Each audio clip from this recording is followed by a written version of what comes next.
Well, hi everybody. Well, today, a few days ago, we made something about Grandma Bessie when we used to go over there on a Sunday night. We had spaghetti and meatballs, but she always made this fantastic chocolate pudding cake or icebox cake. We used to call it icebox cake in those days.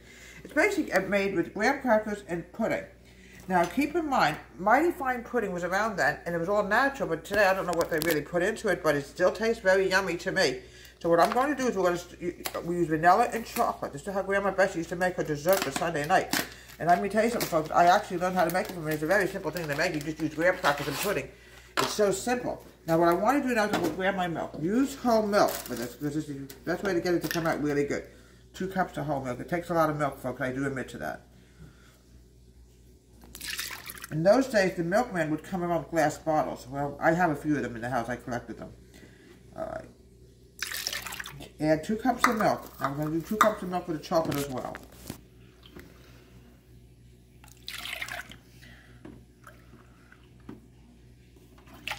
Here we go. Now, the next thing I want to do is please, folks, do not overcook the pudding, folks, because it will not come out. You don't want to have that burnt taste to it either.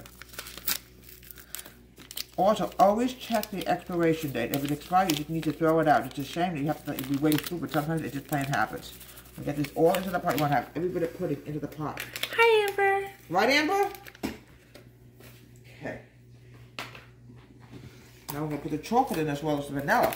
We're going to cook them at the same time. Now, Grandma Bessie had this cake pan, folks, and I tell you, folks, I don't know what happened to it. It just disappeared. I never had the cake pan. It just vanished. And it was really a fantastic cake, but it made it very cold. It was delicious. You probably had it sit all day in the refrigerator. Okay. Now, use separate spoons, okay? I'm going to mix the chocolate together. Put it on the flame and let this cook for a few minutes. Same with the vanilla. Stir it together. It's very simple to make, folks. With pudding, will form a little bit of a skin on it. Try to mix it, continuously mixing it, even when it's thick. You want to get rid of that skin, but sometimes you just can't. It won't hurt you. Okay. You want it thick, so we let it sit on the stove top for about, once we turned off the heat, we pushed off the heat, we let it sit for about 6 to 7 minutes to get it really thickened. Now, the next thing I'm going to do is on top of this layer of graham crackers, we're going to lay the vanilla pudding out. You don't want to burn it, because if you burn it, it will really ruin the taste of it. And sometimes you just can't help it, it just happens. This is perfect. Spread it every place. Okay. Yeah, we had this every Sunday night. Went to Grandma Bessie's house, and I think we even watched the Ed Sullivan Show. It was just a classic. Okay. Now, the next layer is going to be another layer of graham crackers. Now, if you have a big enough cake pan, you could do 4 layers, which would mean 2 boxes of pudding. I'm sure she had a huge cake pan.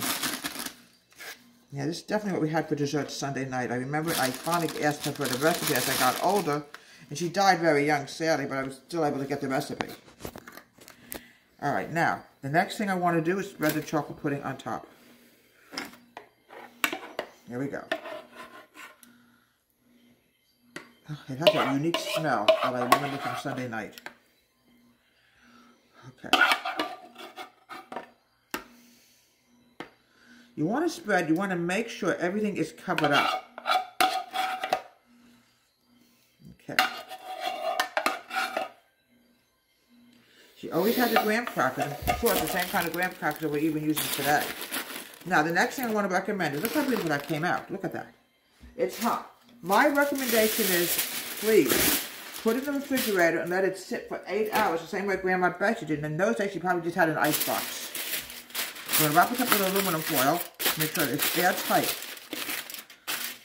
Put this in the refrigerator and let it sit for 8 hours. From Deborah Ray's Home Kitchen, have a great day and please subscribe to my wonderful YouTube channel.